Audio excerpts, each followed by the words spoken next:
Nigeria, uplifting the people and uniting the nation. It's 10 o'clock and this is the network service of Radio Nigeria.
It's Electoral Reform Hour, the network service of Radio Nigeria. Last week, we held our first ever review Electoral Reform Hour Town Hall, where stakeholders gathered to reflect on the future of Nigeria's democracy and the urgent need to ensure free, fair, and credible elections. It was a robust and enlightening discussion with Honorable J.C. Joe Onuakulisi, member of the House of Representatives for Oshodi, a son of Federal Constituency 2, Lagos State, as our main guest, alongside other key voices in the electoral space. As Nigeria continues its journey towards a more inclusive democracy, one question remains: why are women still underrepresented in our political offices? Today, we will explore the barriers preventing women from stepping into political leadership and discuss the reforms that can close the gender gap in the electoral process. My name is Zainab your anchor. Don't go away.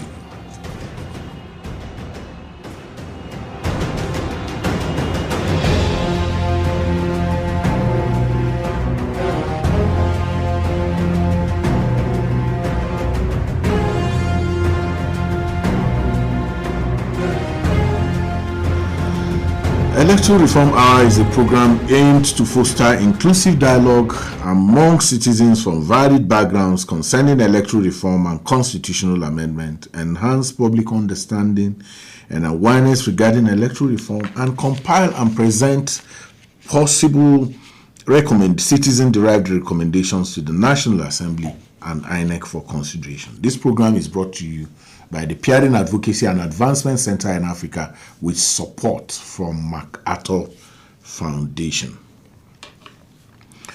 Despite the significant contributions of Nigerian women across various sectors, their representation in political leadership remains strikingly low. Women currently hold less than 5% of elective positions in the country, a figure that underscores the persistent barriers they face in attaining political power.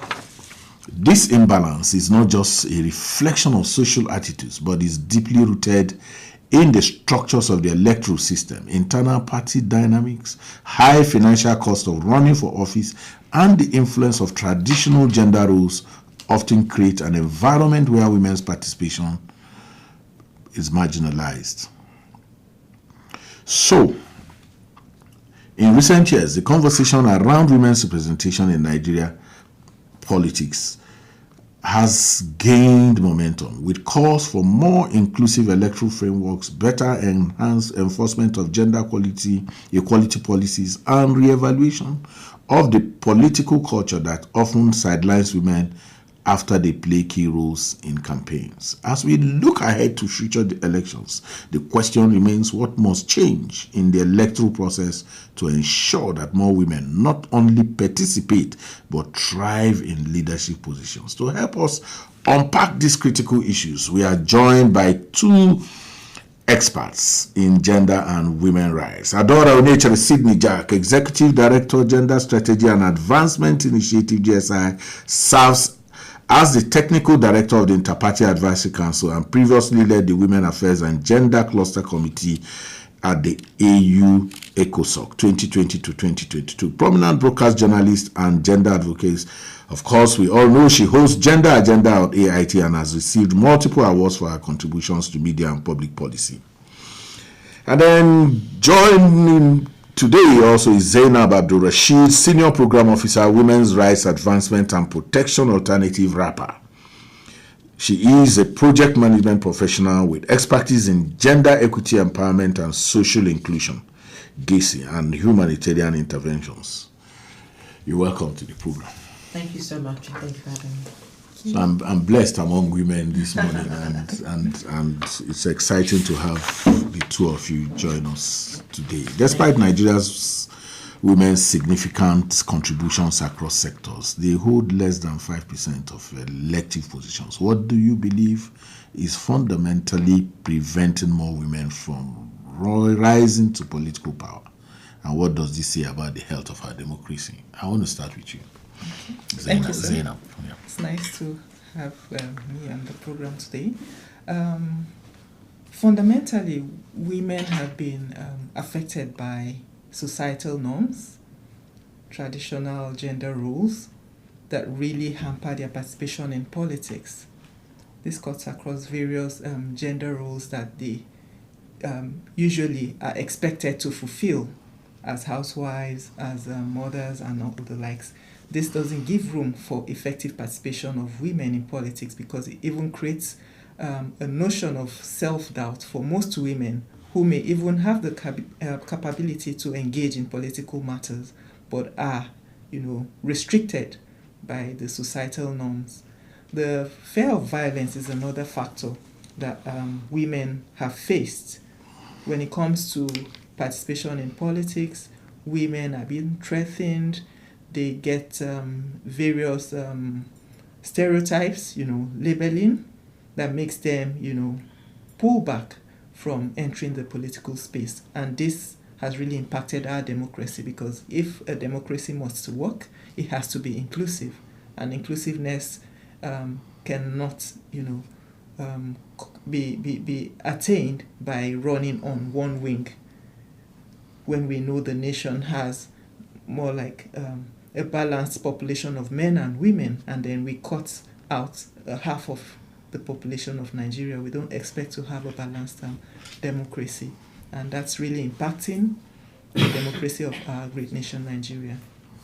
Yeah, Adaora, you have the privilege of not just being the host of one of the most popular women program on TV, but you have also run elections yourself. So can you still reflect on what Zainab has talked about? I think I first of all want to agree with Zainab because first of all, when we talk about democracy, it's about justice, it's about fairness, it's about access, equal access and opportunity. And I start by the demography of our population and how its aggregates are divided between men and women. I mean, interestingly, the INEC data reveals that there are more registered women voters in terms of 3.29 million women than registered male voters. So imagine that currency can only vote, but that currency cannot also be in the participation and the political circle or ecosystem of our democracy. And to amplify what she said, for me, I feel like one of the strongest things I would say, first as somebody who is politically literate and has run an election, and also driven by that experience to go into policy literacy for women and political understanding, is the fact that the masculine model of political life is very obvious in our political setting. Our political setting has a very masculinized way of operation. It embodies aggression, it embodies competition emphasized by combat. And that also now encourages, or rather embodies what she mentioned, participation, apathy. And so you have people who are not willing not just to run for elections, but are also dissuaded from joining political parties because of the way the political parties are structured around patriarchy. And so what happens that women want to go into politics, but then when they get into that circle, when they finally register to go into a political party, they are only observers of the policy decisions that are made in the political parties, except if they candidly, aggressively, competitively demand for those spaces, unlike the men who share the roles and the opportunities as soon as they get into the political space. So for me, I feel that the masculine model of the political life of our politics, our parties, our participation is what has hindered women. And for me, I feel that is also what has played down to the social, psychological ecosystem of our living. And I explained this. She talked about housewives, she talked about women having a lot more things to do, multitasking. I mean, that doesn't say that women cannot also participate in leadership. That also does not limit women from being in policy making and implementation. I think that what I see here is an unequal, division of unpaid care, between men and women. So you have more women in unpaid care work who are both housewives and students and career moms, but do not have the ability to have enough time to actually give part of that their leadership currency in a way that exemplifies that they can lead. And you have the men who go to work, but the average traditional mind and conscript is that men provide, even though we have seen the dynamics change, but men provide. They are not babysitters, they're not carers, they're not nannies, they're not cooks, but the women also provide.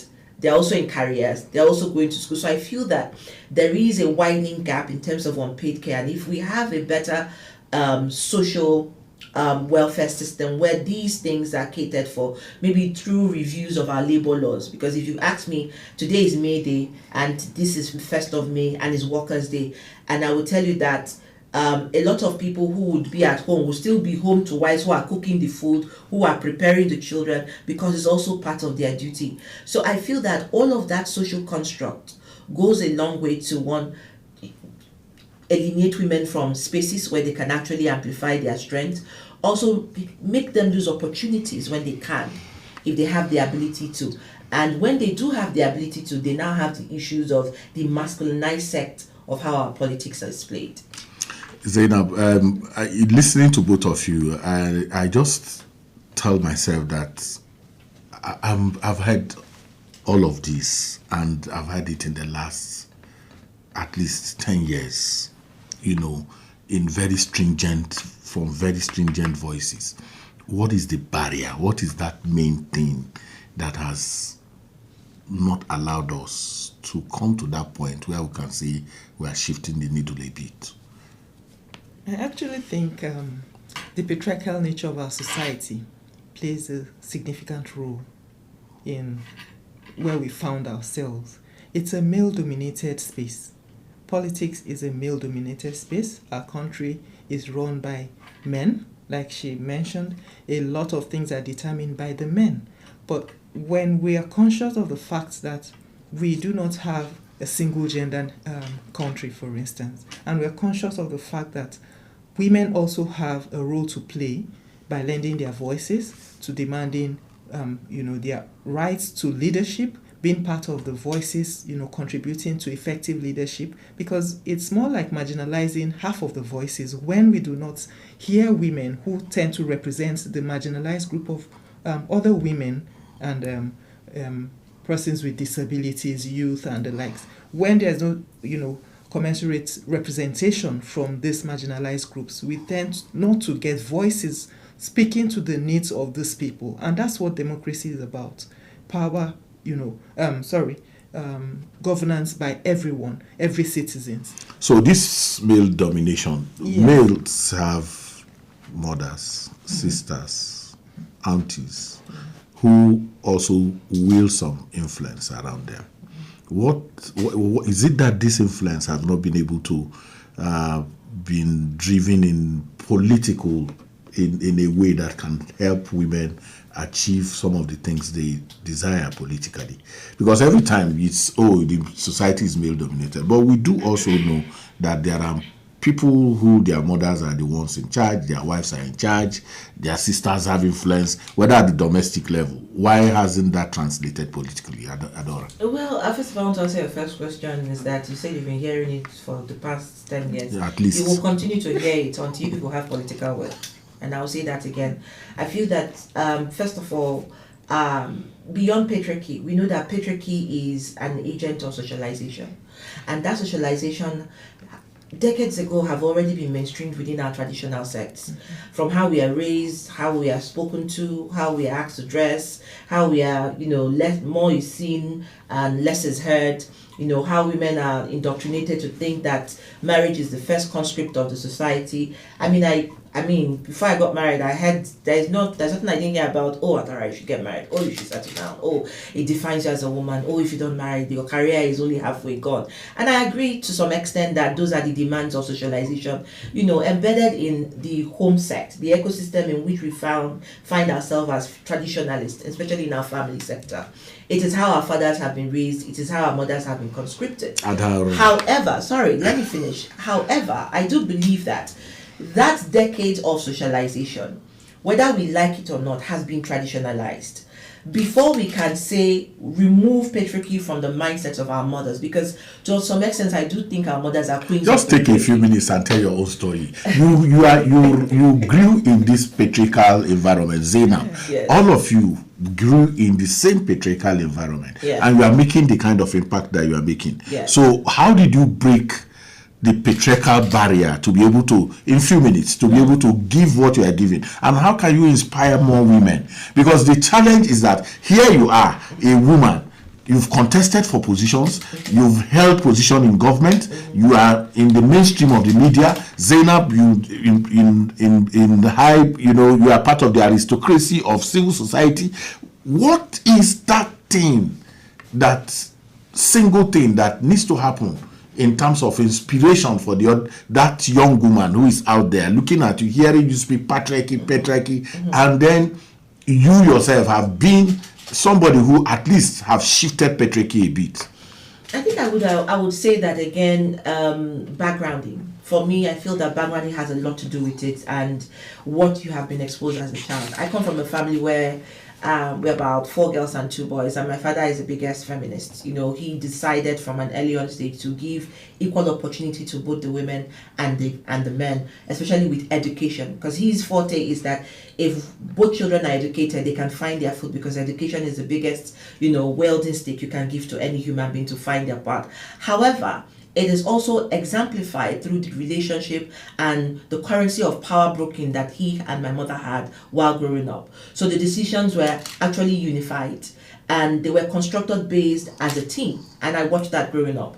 And being a father who was a godfather to a woman who went into politics. My mom was Commissioner for Women Affairs 2 times. She also ran for Senate. She was local government chairman. So it came from a family where I watched, where a man took the baton to say, more women voices, the ability to mentor women in politics at an early on stage starts from the family. And I think that is what also helped. However, in working within that society, that is as small as a family community, I was also jolted into, a fire brigade, hot melting potpourri of dissent from the men when I went into the larger community where the people that I encountered were not also backgrounded in the background that I'm coming from.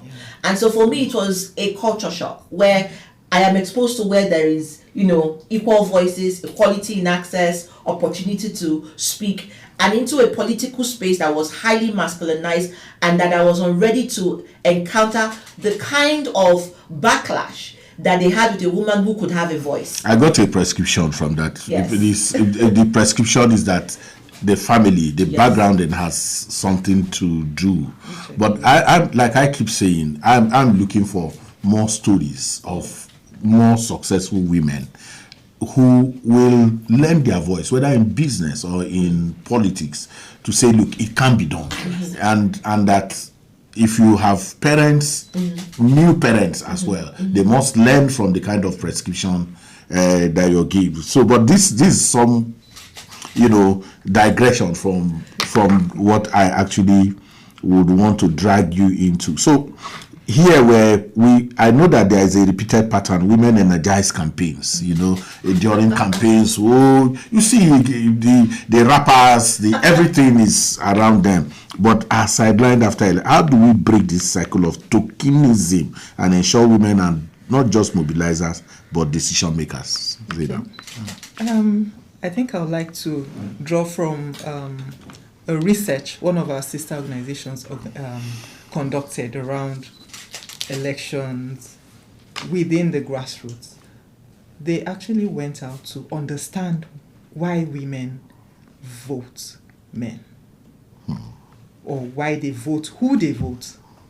And 73% of those women said they don't even know the people they vote for. They vote based on an advice by either their traditional rulers, their husbands, or the party leaders. And those women definitely voted men. Then the 27% that voted women also voted based on what a male figure, directed them to do. It means we're short of an understanding at that level for women to know that, okay, I need to understand what this candidate is, able to deliver when he or she comes into office. I need to understand how I can engage, regarding the issues that we face in our specific communities before I can cast my vote for this person. A lot of women have PVCs and they're ready to stand in the sun, in the rain, to cast their votes, come rain, come shine. But then who they vote for is the question. And if their votes count is another thing, depending on the terrain. We've seen the effect of violence. We've seen how women have been disenfranchised, even though they voted for whoever they voted for. Another issue I see is the part of voting based on parties and not individuals. You don't know who you're voting for, you just know it's a party. The logos are there. So when they are told, vote for the broom, vote for the umbrella, vote for this and that, the signs, that's what they follow because they are less sensitized. They do not understand all of these things. And that's why I see sensitization play also another significant role at that level. Well, we'll be going on a home stretch of to break. But before we do that, I just want us to look at the sugar, the salt, the wrapper. Where does that go to? How does that affect this conscientization that you are talking about? Because at the end of the day, we all observe elections. We observe the campaigns. You've run elections. Those mobilization materials, who do they go to? Can it truly be said that they don't know who they are voting for? Because you are a practitioner, that's why I'm asking you. Because sometimes this research that we do is so academic that it is not rooted in reality. These campaigns, the majority of people who you see in those campaigns are women and young people. Yes. And the incentivization through sugar, milk, whatever it is that is still goes. So who does it go? No, that's you're explaining it now. You are trying to explain it, but who are the recipients, major recipients of those things? Okay, first of all, I'll say that the mobilization, the energy, why you see women at the front is deliberate misinformation. And I say deliberate misinformation because I saw it in my election, where they will come and tell you, and language is also another key factor. Language, familiarity, traditional norms, religion. And I saw that displayed where somebody would say to my women or some women that, you cannot be voting for a woman that stoops, to urinate. It is against the culture.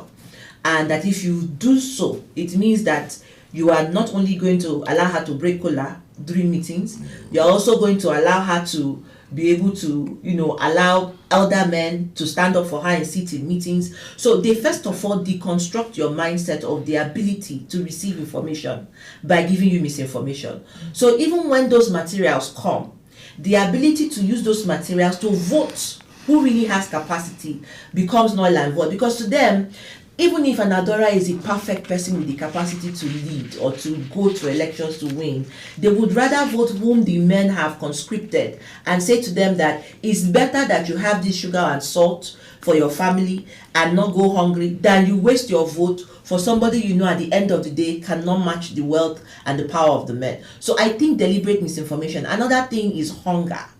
Okay, it's cliche, it's always said, stomach infrastructure, but I think that it is a very veritable tool that has come to stay until something is done deliberately. Because I think that the elites have figured out that when people stay hungry and when people are poor, it's easier to penetrate their mindsets and leave them uneducated traditionally. I'm not even talking about school education. So when they have that ability to keep you hungry during election, the first thing that they are teaching you is that you need to survive before an election. And that's the mindset the rural women have. Oh, my children have not seen this bag of rice in the past 10 months. They're not thinking that if I vote somebody that has capacity into power, I may continue to see this bag of rice because it's my due. So that misconception is set on from the beginning of the election, because the women are thinking, election time, everybody's... I can tell you that what I saw was that even before campaigns started, women started forming coalitions and groups for collection. So this collection will be for salt, this collection is for rice, this collection is for oil. And you will not even be surprised that when you go to an election ground without an envelope, without those things, they will tell you that, what are you here to do? The campaign ground, you mean? Yes, the campaign ground. They will say, what are you here to do? I mean, you have to feed us first. And then after the campaign, you will still give the one that they will eat. So all of this brought us back to poverty, misinformation. Maybe poverty of the mind, yes, much more than the hunger. The hunger. Yes. Because as we go on break, you could be talking about delegates. Delegates for party congresses who in the main may not be illiterate, but are also victims of the sugar. If not sugar, it could be dollar, it could be naira, it could be something. It is still Electoral Reform Hour, and you can be part of this live program by sharing your comments via social media platforms on X at packer.ng with hashtag Electoral Reform Hour. And you can leave your questions and comments for us on Facebook via Packer and our WhatsApp number 081-8083-424. The phone lines will be open soon. Don't go anywhere.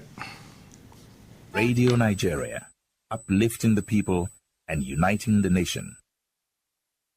Stay tuned to Electoral Reform Hour on the network service of Radio Nigeria. We'll be back shortly.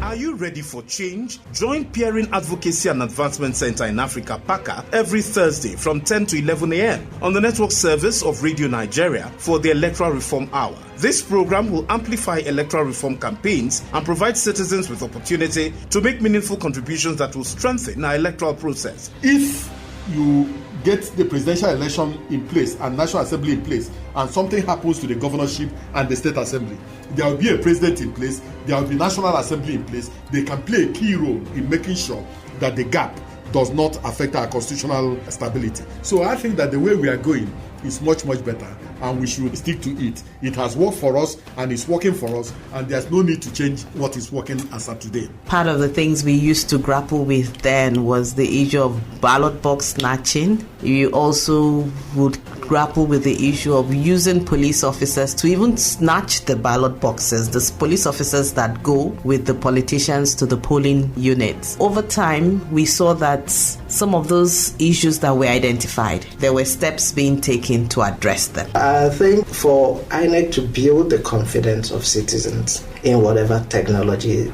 it's deploying, it doesn't really need to wait until there is an official complaint. The electoral process, if we don't have women engaging or being represented, it means that our electoral process is not democratic, because democracy in itself is about inclusion and is about representation. Let's embark on this path to significant transformation and well-informed decision-making together. As the National Assembly, INEC and other stakeholders work toward improving our electoral process, you too can be a part of the decision-making process by participating in the radio program. You are on to Comrade Abdullah Mohammed, aka Aluta Osmis. I'm calling for business local government area council of Lagos State. I want to ask if a non-INEC staff is found with EC8, that is INEC original result, filled before the conduct of election, what will be the penalty of such non-INEC official? My name is Mr. Zion. I'm calling you from Bayelsa State. When it comes to elections in this part of the world, we are not sincere to ourselves. We are so hypocritical and we are so criminally minded. You don't see the sincerity in us. You don't see the patrioticity in us. If Big Brother Nigeria can conduct election electronically to get their winner, how come Nigeria as a country, we cannot achieve the same results? Let us go back to the normal form, where you come with your paper. The community is here. They can see my face. They can see my picture. You tick me, I go straight to the voting system. Let us learn to save the money we don't have in this country. My name is Isaiah calling from Abuja. The other day, we were looking at the website of the current political party that is living in the country, and then we found out that on the part that puts their vision and mission, there is nothing pertaining to a particular vision that holds the party together. And then it's beginning to look like in our political party system that most political parties are just a conduit fight for leadership positions, which is not what we see in other clients in other countries. I'd like to hear what the guests in the house really have to say about this. Remember, democracy is for the people. Let your voice be heard. This message is brought to you with support from MacArthur Foundation. PACA, making democracy work for the people.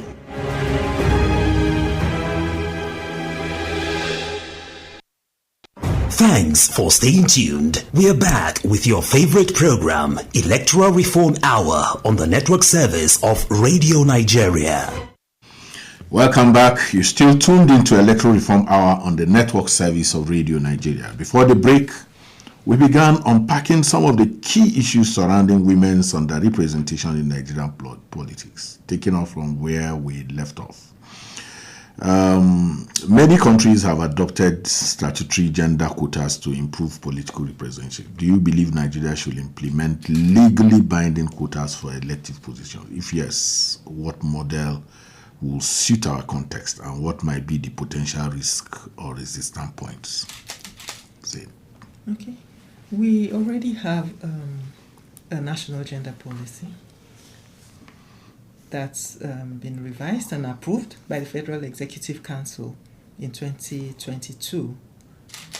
I believe that's a policy that we should run with if we must, ensure deliberate inclusion of women in politics.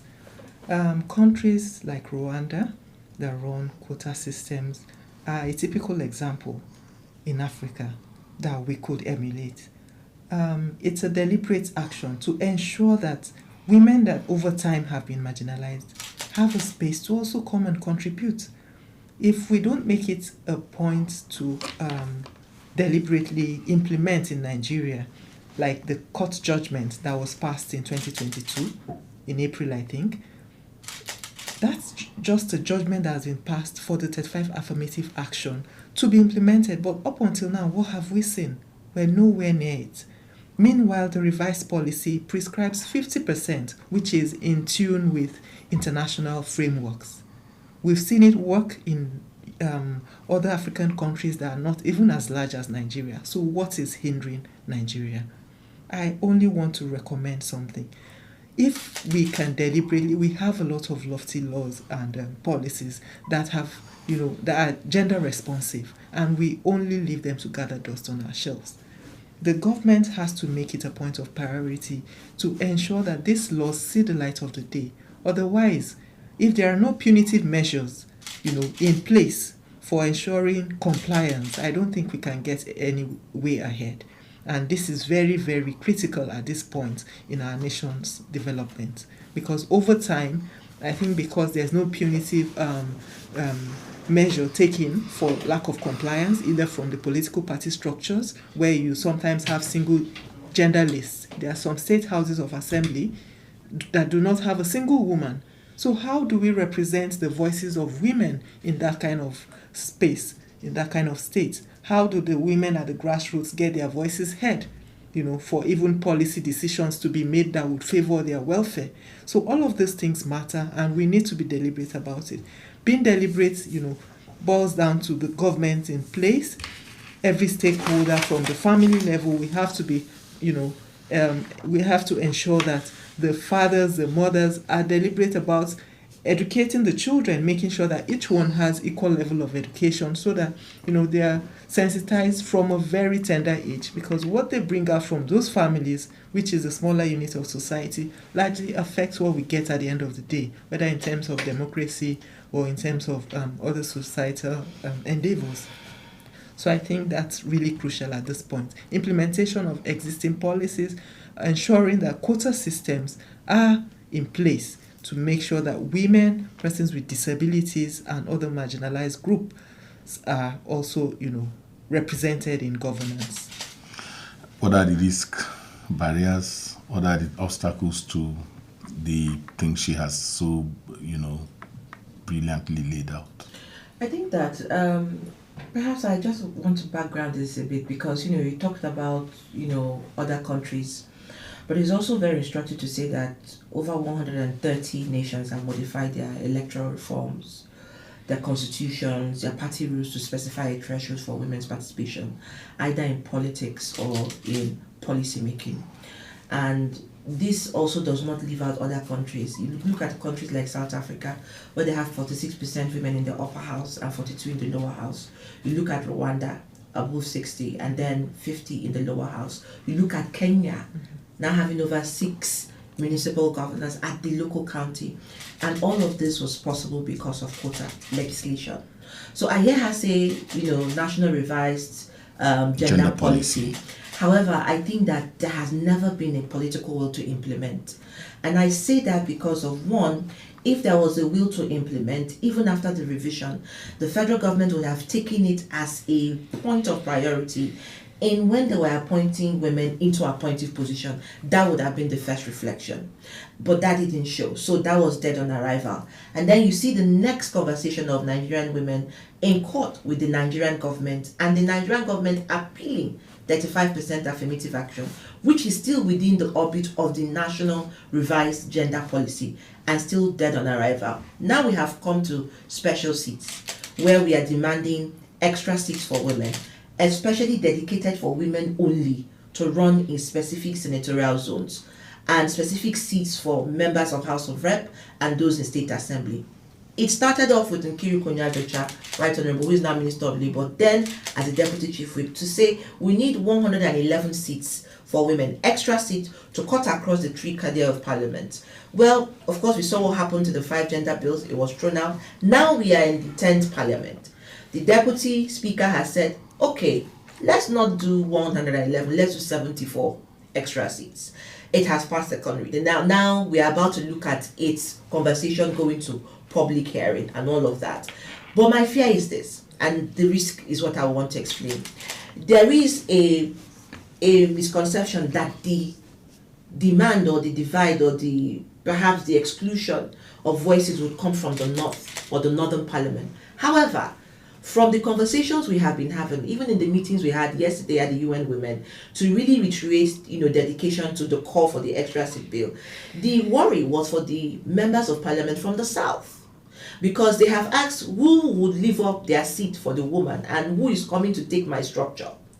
But the argument is that we are not coming to take up structure, we are coming to support the structure, because she correctly said here that states, over 15 states or thereabouts, 70 states, do not have women in their state assembly. So the question is, who then helps to drive? The majority of them are in the South. Yes. And who then helps? My state does not have, Abia does not have. I'm just talking about what's closer home to me. Yeah. So who then decides and helps to shape the policies that affect the women? Who does the Commissioner of Women Affairs work with? So the risk is, one, the fact that, again, the masculinized role of our politics in terms of it is my own, and I have been here for 2 years, I am now a ranking member, no woman should come into this space. And unless quota is legislated upon, and we have that as a document by law, women may still struggle in the next election. So that's my fear, and the risk of the the masculinized political sect. Again, another risk is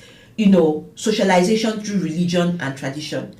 The women at the rural level are the ones who are going to have to mobilize for this law. Why? Because politics is local.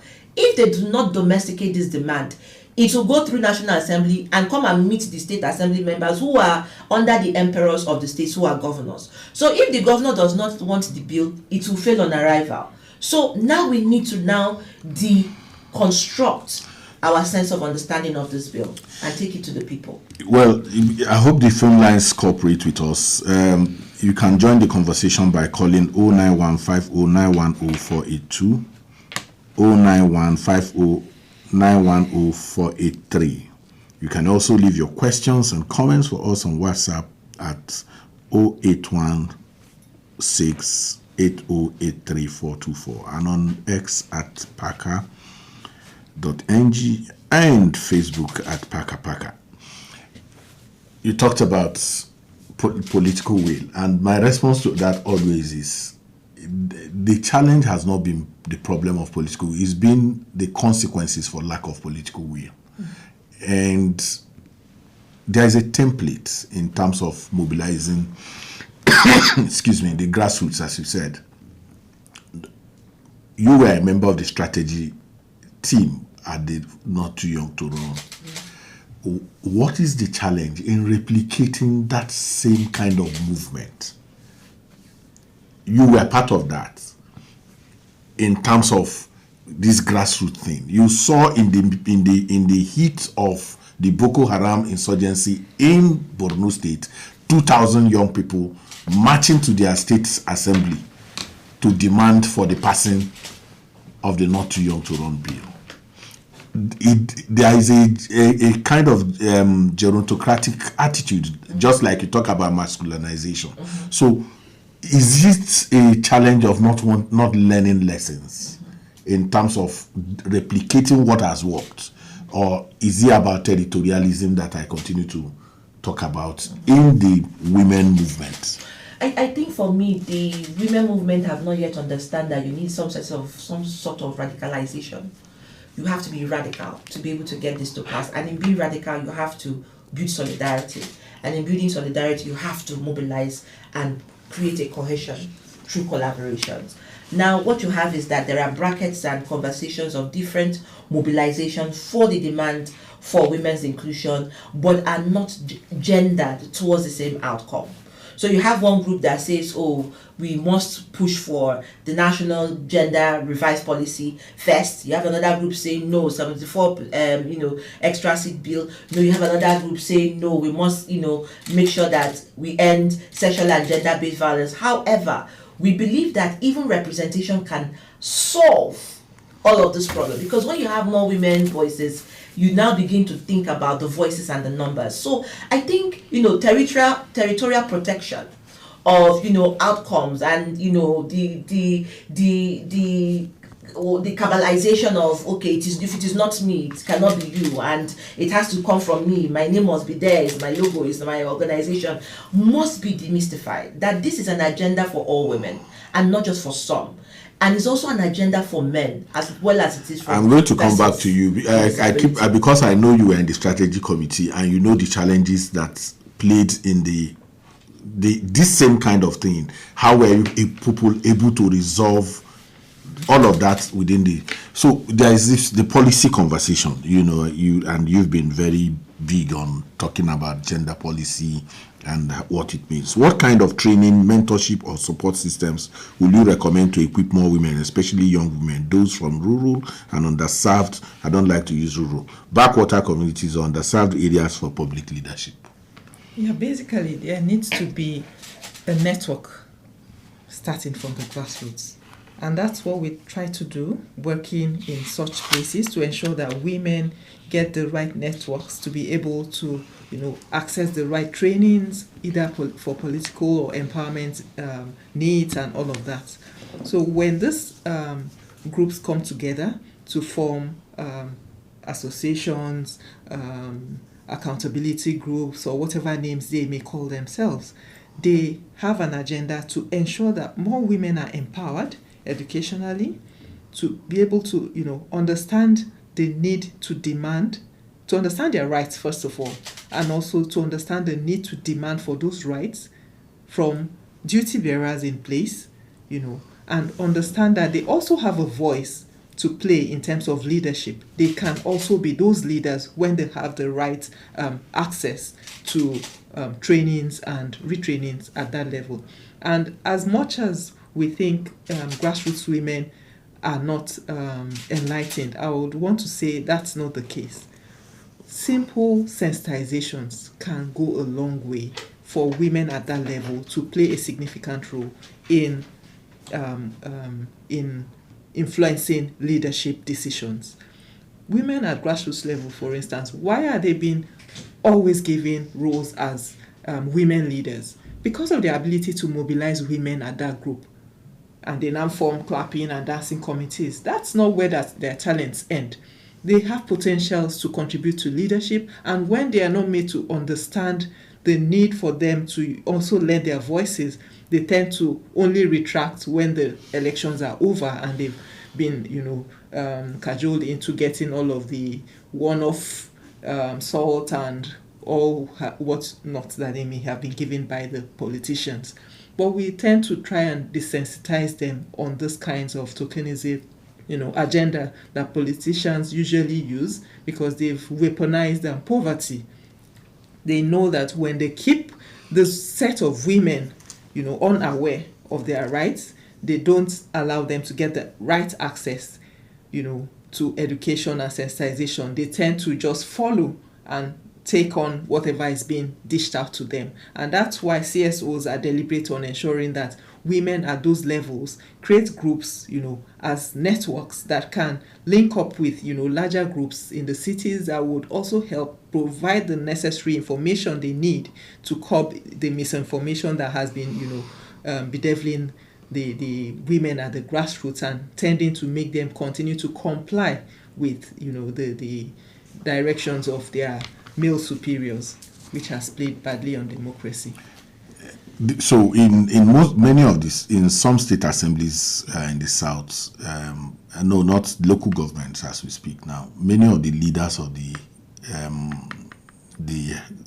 councils, leaders of the councils are women, and meaning they are also politicians. And so most times when we say politicians, we must also bear in mind that there are still women politicians. And so, but I want to go back to you, Adaora, and the reason is that you've written a book out of your experience while you were running, and you've, like I said, you were in a successful movement. What has worked you don't need to invent what has worked. What were those things? Because all the same obstacles that affect women were present and alive in the struggle to pass the Not Too Young to Run bill, which is today an act. What is that singular thing that you, in your relationship with, women across board, has not happened that happened in that initiative? Well, for me, in the Not Too Young to Run movement, that something was clear, unambiguous mobilization. Mobilization was unambiguous. You knew the direction, you saw the structure, you saw the strategy. It was spearheaded by young people who did not think culture, gender, religion, tradition. They did not even think about ethnicity. All they thought about was the outcome. And they came together across the 36 states of Nigeria, unanimously, dedicatedly committed to the movement. And what you would see is that the day that you will see the Nagoa come out to march, Owerri is marching. The day Owerri is marching, FCT is marching. So that there was that uniformity of demand. And, it was not about personal interests. There was a demystification of reward system. It was not an adventure for what I will get at the end. And I think that is what we need to also clearly look out for in moving the women's movement forward. And I say this because when I think about, you talked about territorialism, about the request and the demand, I think that, again, we need to also remove, in this demand for women's mainstreaming, especially if we're going to get the outcome, the issue of ageism. And you see a lot of young women who are sitting back in this call to women's mainstreaming. The young women between the ages of 18 to 35 are hardly in the conversation of this lead to the quota or the quota legislation for Nigeria's demand for women's participation in representation. So I think that what can be taken from the Not Too Young to Run movement is the fact that people should disabuse their mind from reward system. They should remove the notion of it is me, I am here for myself. They should also become unambiguous, in their way of one, mobilization, solidarity, and collaboration. And then we must also find a lead cause. And that lead cause is what will structure every other cell, every other unit to work in harmony. Because until we do that, we will not be consistent, we will not be dedicated, and then we will all be running in splinters. So again, I go back to unambiguous mobilization, dedication to outcomes based on uniformed interest. And I think that's what worked.